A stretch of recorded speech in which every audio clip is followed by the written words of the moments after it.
네, 안녕하십니까. 오늘 말씀은 히브리서 5장 1절에서 14절 5장 말씀 읽겠습니다. 요절은 6절.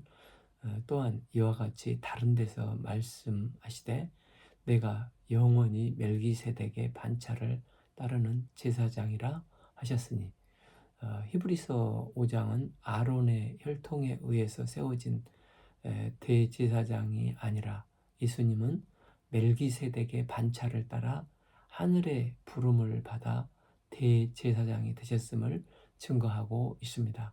이를 위해서 아론의 후손의 육신적인 대제사장과 하나님께서 직접 세우신 의로우신 왕 신비의 대제사장 되신 예수 그리스도가 큰 대제사장으로 훨씬 더 우월하고 존귀하신 분임을 말씀하고 있습니다.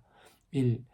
대제사장마다 사람 가운데 택한 자이므로 하나님께 속한 일에 사람을 위하여 예물과 속죄하는 제사를 드리게 하나니.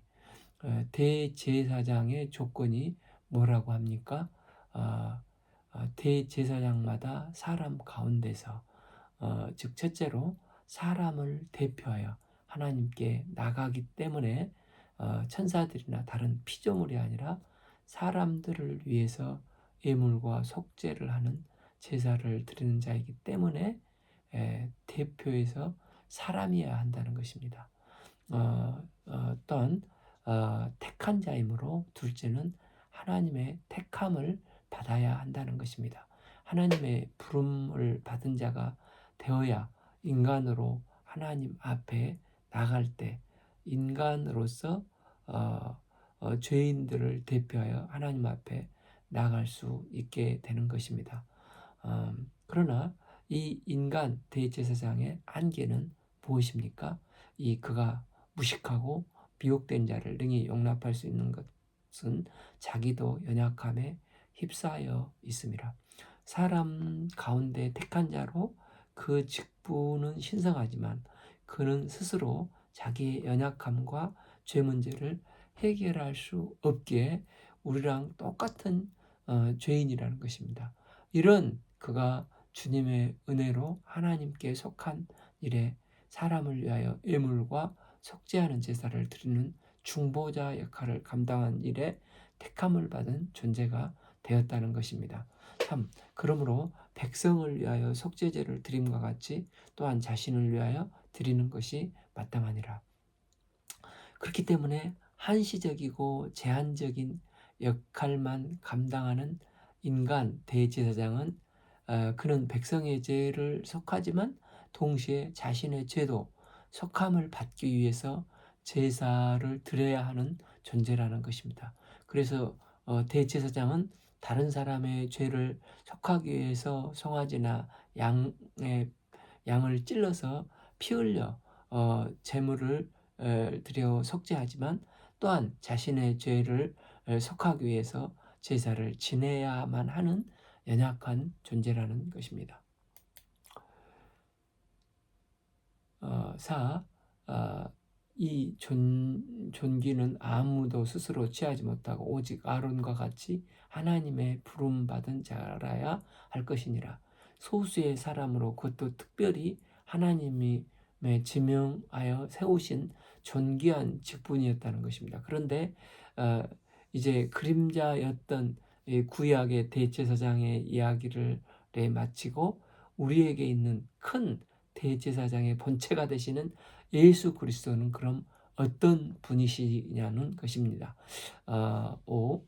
또한 이와 같이 그리스도께서 대제사장 되심도 스스로 영광을 취하심이 아니요 오직 말씀하시니가 그에게 이르되 너는 내 아들이니 내가 오늘 너를 낳았다고. 이 말씀은 시편 2편 7절 말씀을 인용한 말씀입니다. 내가 여호와의 명령을 전하노라. 여호와께서 내게 이르시되 너는 내 아들이라. 오늘 내가 너를 낳았도다. 예수님은 하나님의 선택함을 받아 너는 내 아들이라 말씀해 주신 것입니다. 예수님께서 공생애를 시작하기 전에 세례 요한에게 겸손히 세례를 받으실 때도 하나님께서 하늘로부터 들려주신 말씀입니다. 마가복음 1장 11절 하늘로부터 소리가 나기를 너는 내 사랑하는 아들이라 내가 너를 기뻐하노라 하시니라. 예수님은 하나님의 아들로 부르심을 받고 보내심을 받으셨습니다. 때문에 예수님께서 대제사장이 되심을 혈통이나 어떤 아론의 반차 순서를 따라 대제사장이 된 게 아니라 위로부터 하나님께서 지명하여 너는 내 아들이니 내가 오늘 너를 낳았다라고 세우신 것이라는 겁니다. 6 또한 이와 같이 다른 데서 말씀하시되 내가 영원히 멜기세덱의 반차를 따르는 제사장이라 하셨으니 아론 대제사장도 하나님의 부르심으로 계보를 따라 세움 받게 되는데 네, 우리 에, 에, 에, 대제사장 되시는 예수님은 하나님의 특별한 지명하여 세우신 계보로서 서로 다른 영적 계보를 가지고 계시다는 것입니다. 예수님은 원래 레위 지파에 속한 게 아니라 족보도 없고 또 어디서 났는지 또 그 신분조차도 신비에 쌓여 있는 멜기세덱의 반차를 따른 대제사장이 되셨다는 것입니다. 뿐만 아니라 그분을 하나님의 어린 양으로 속죄 제물로 삼으셨습니다. 가장 신비한 것이 이 대제사장이신데 다른 어떤 짐승이나 곡식으로 제사를 드리는 대제사장이 아니라 자기 자신을 제단으로 제단에 희생 제물로 하나님의 어린 양으로 희생 제물로 드려졌다는 것입니다. 이것이 예수 그리스도의 대제사장됨의 특이성인 것입니다. 이분은 완전한 사람이시며 하나님께 보냄을 받으시고 죄가 전혀 없으신 성자 하나님이 친히 하나님의 어린 양으로 십자가에 피 흘려 제물이 되어 죽으셨습니다. 이로 오고 가는 모든 세대에 드려진 모든 곡식과 짐승의 피의 제사를 이제는 단번에 종결시키시고 완성하셔서 하나님이 원하시는 속죄 제물이 되셨다는 것입니다. 이 예수 그리스도께서 제물로 올라가시기 전에 드리셨던 그분의 눈물의 중보 기도를 통해 예수님은 어떤 분이신가를 드러내고 계십니다. 7. 그는 육체에 계실 때 자기를 죽음에서 능히 구원하실 이에게 심한 통곡과 눈물로 간구와 소원을 올렸고 그의 경건하심으로 말미암아 들으심을 얻었느니라. 그래서 누구든지 예수 피를 믿음을 힘입어 자기를 죽음에서 능히 구원하게 하는 것입니다. 예수께서는 인간으로서 육체에 계실 때 그 모든 연약함을 경험하셨습니다. 그래서 하나님 앞에 기도하는 삶을 사셨고 응답받는 삶을 사셨습니다. 예수님은 인간이 겪어야 될 모든 것을 다 경험하신 것입니다. 그래서 예수님은 십자가를 앞두고 요한복음 17장을 보면 대제사장적인 기도를 들으셨습니다. 예수님은 두고 가는 제자들과 어린 양 같은 죄인들의 무리를 위해서 하나님께 통곡과 눈물로 기도하셨습니다. 마침내 겟세마네 동산에서 겟세마네 기도를 드리면서 자신이 하나님의 어린 양이 되어 제물로 드려져야 하는 끔찍한 순환 앞에서 아버지여 내 원대로 마옵시고 아버지의 원대로 하옵소서 순종의 기도를 드리셨습니다. 마가복음 14장 36절 아빠 아버지께서는 모든 것이 가능하오니 이 잔을 내게서 옮기옵소서. 그러나 나의 원대로 마옵시고 아버지의 원대로 하옵소서. 예수님은 십자가에서 또 못 박히셔서 자신을 못 박는 이 극악무도한 자들을 위해서 또 좌우 강도를 위해서 중보 기도하면서 기도하셨습니다.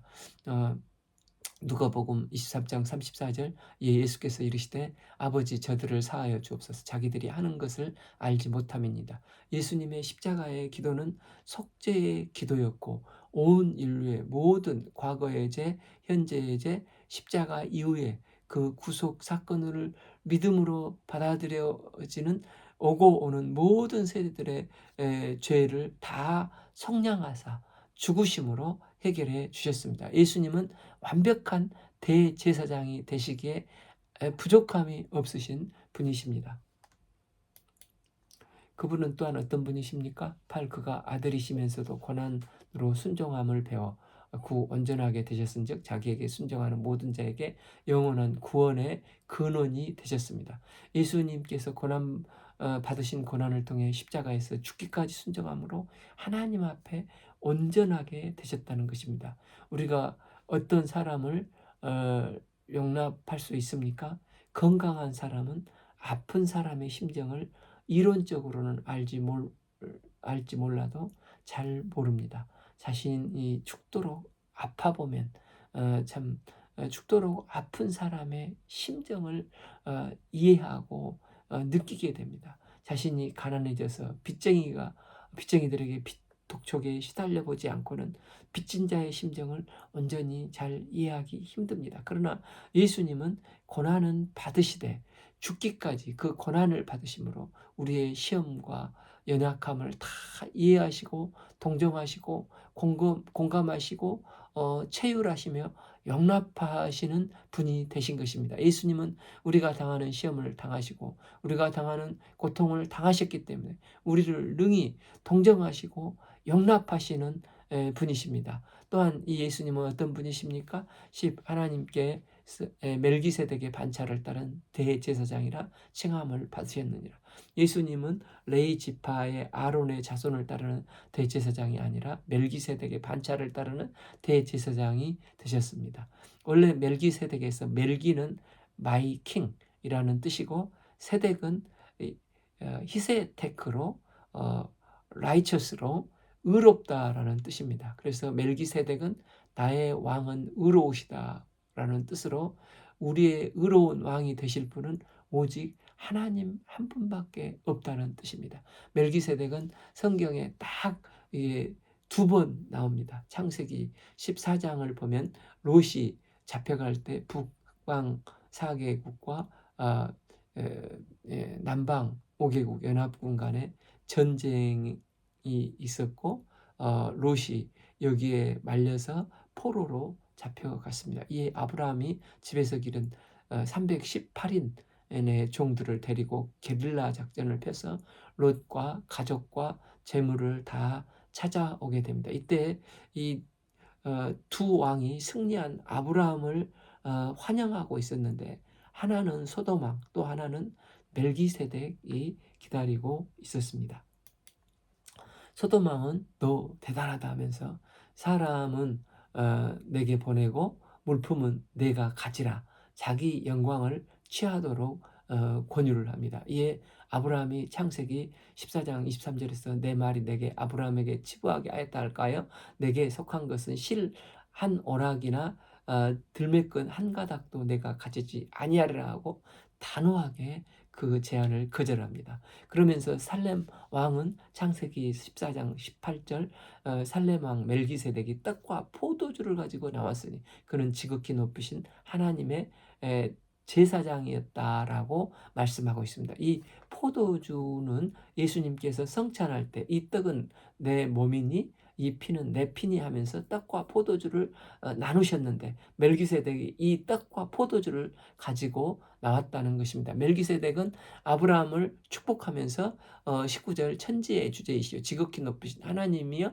아브라함에게 복을 주시옵소서 이십 너희 대적을 내 손에 붙이는 지극히 높으신 하나님을 찬송할지어다 하며 축복을 했는데 이분이 구약에 나타난 대제사장으로 예수님이시라는 것입니다. 이 예수님께서 아브라함을 축복하신 것입니다. 그러면서 하나님을 찬송하여야 하며 하나님께 영광을 돌리니까 이때 아브라함이 11조를 드렸지 않습니까? 이게 바로 구약에 나오신 하나님의 대제사장이 계시다는 것입니다.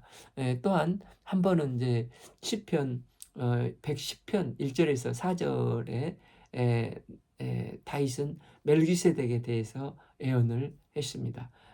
여호와께서 내 주에게 말씀하시기를 내가 내 원수를 내 발판이 되기까지 너는 내 오른편에 앉아 있으라 하셨도다. 이 여호와께서 시온으로부터 주의 권능의 귤을 내보시리니 보내시리니 주는 원수들 중에 다스리소서. 이 말씀은 예수님도 직접 인용하신 말씀이십니다. 다윗의 시점에서 여호와를 보고 있고 내 주를 또 보고 있습니다.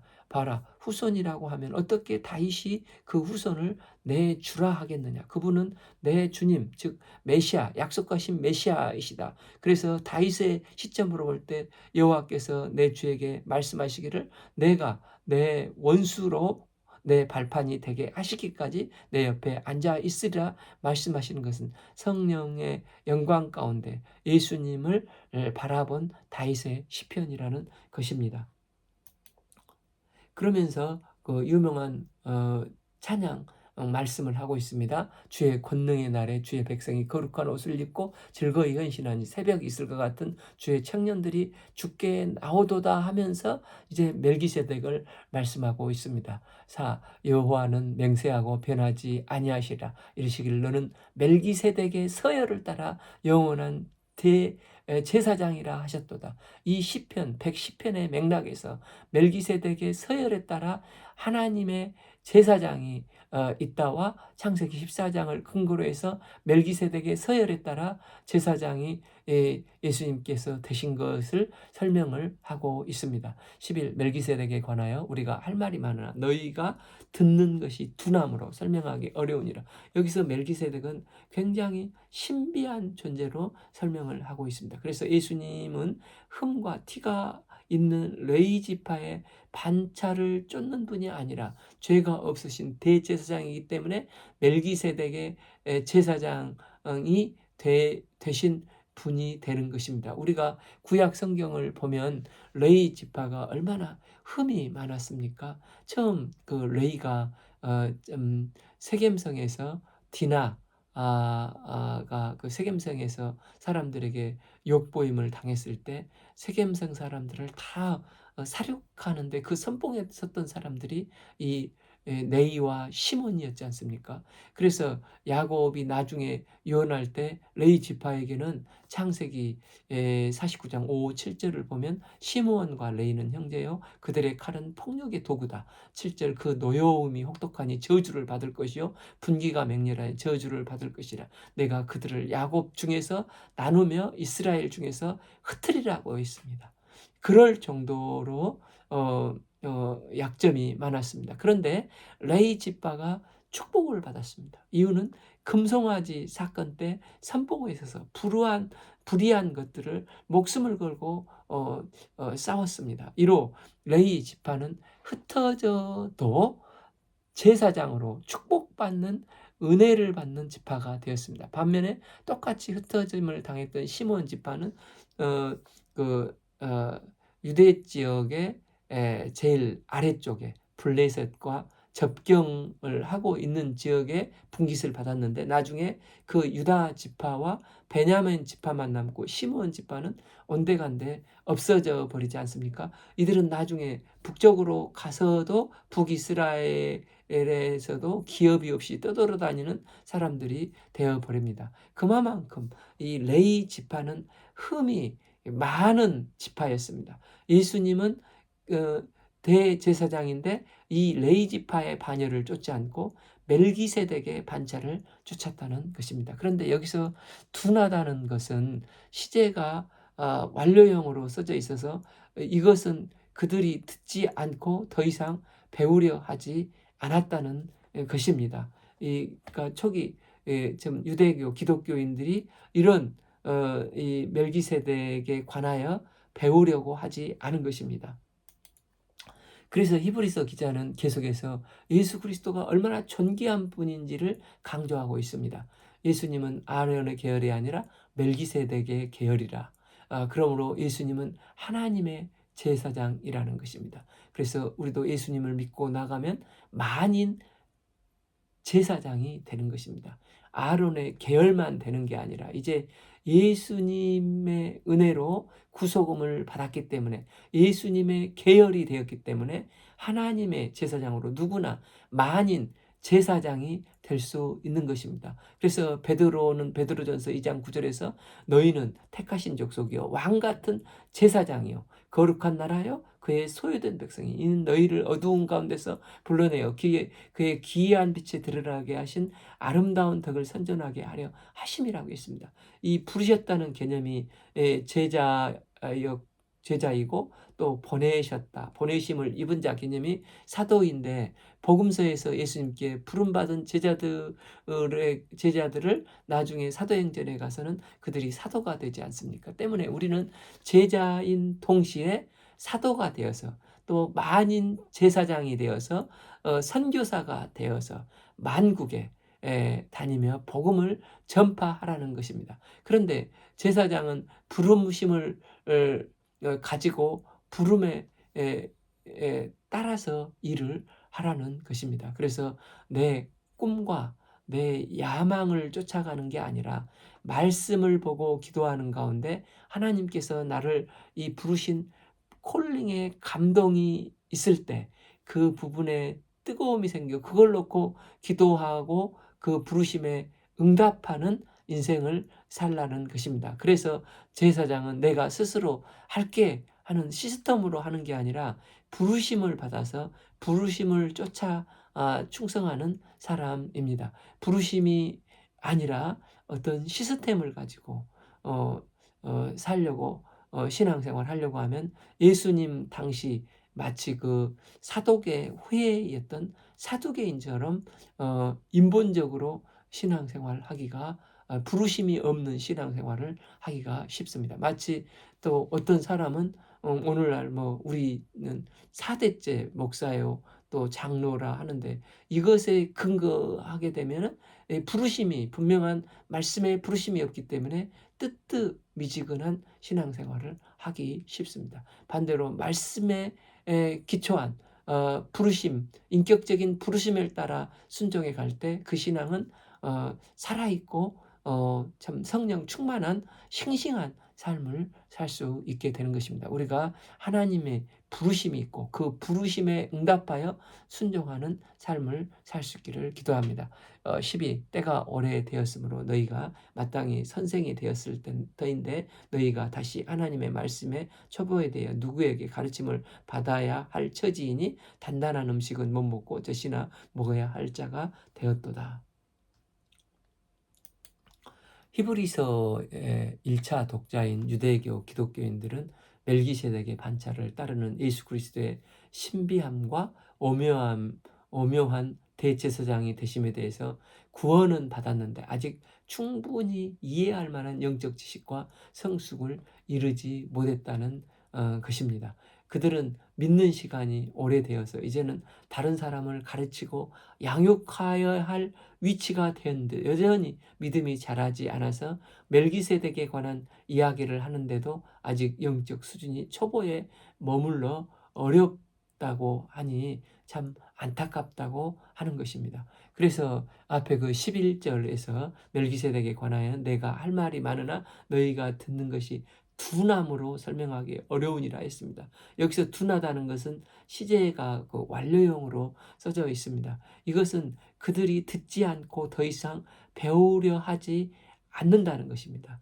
즉 러닝 마인드가 없으니 조그마한 고난 속에서도 신앙이 흔들리는 것입니다. 그러나 단단한 음식을 먹는다는 것은 때로는 내 귀에 거슬리고 또 마음의 불편함과 고난과 많은 어려움이 있다 할지라도 이것이 나에게 주신 하나님의 말씀이고 진리의 말씀이기 때문에 그것을 내가 그대로 인정하고 확 붙잡고 소화하며 순종할 수 있어야 그 신앙이 성장한다는 것입니다. 또 신앙 성장에 중요한 게 어떻게 성장을 합니까? 배우기만 하는 제자가 되면 성장하는데 한계가 있지만은 가르치는 데까지 나가야 한다는 것입니다. 어떻게 하면 하나님의 말씀을 가장 잘 배울 수 있냐면은 가르치는 것을 전제로 할 때 더 말씀을 배울 수가 있습니다.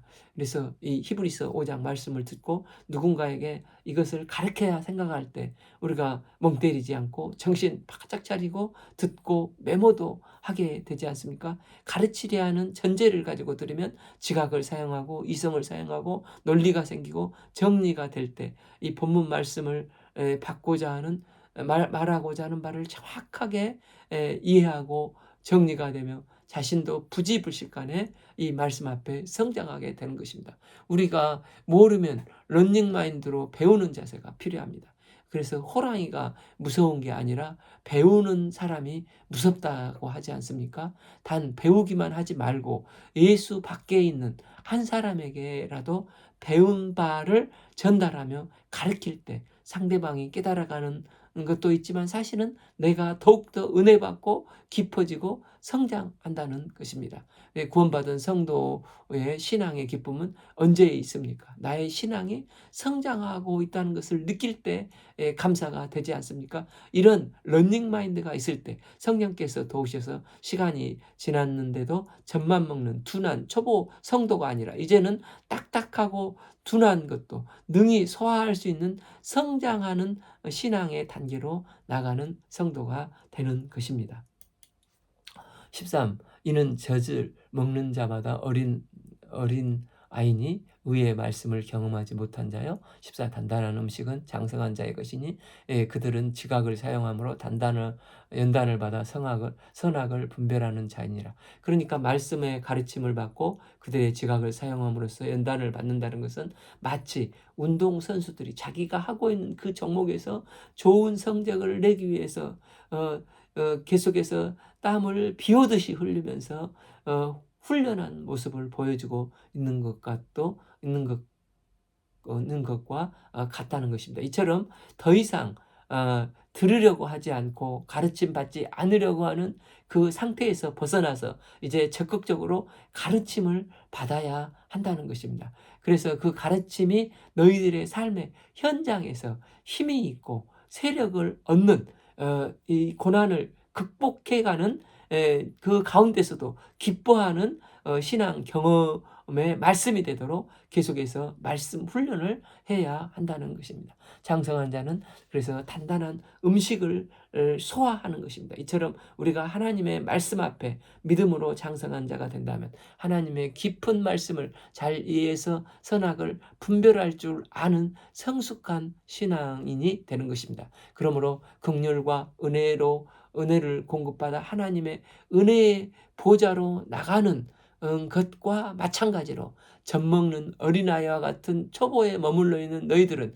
이제 너희들은 단단한 음식도 소화할 수 있는 온전한 장성한 대로 나가는 신앙으로 성장해 나가야 한다는 것입니다. 우리가 큐티를 하거나 성경 통독을 할 때 또한 기도할 때 설교를 들을 때도 나는 지금 이 이유식 정도의 말씀을 받아들이고 있지는 혹 않습니까? 아니면 그 배운 바 지적인 말씀을 나의 삶과 환경에 적용시키면서 순종하고 경험하며 나감으로 단단한 음식을 받고 장성한 자, 의의 사람으로 성장하고 있습니까?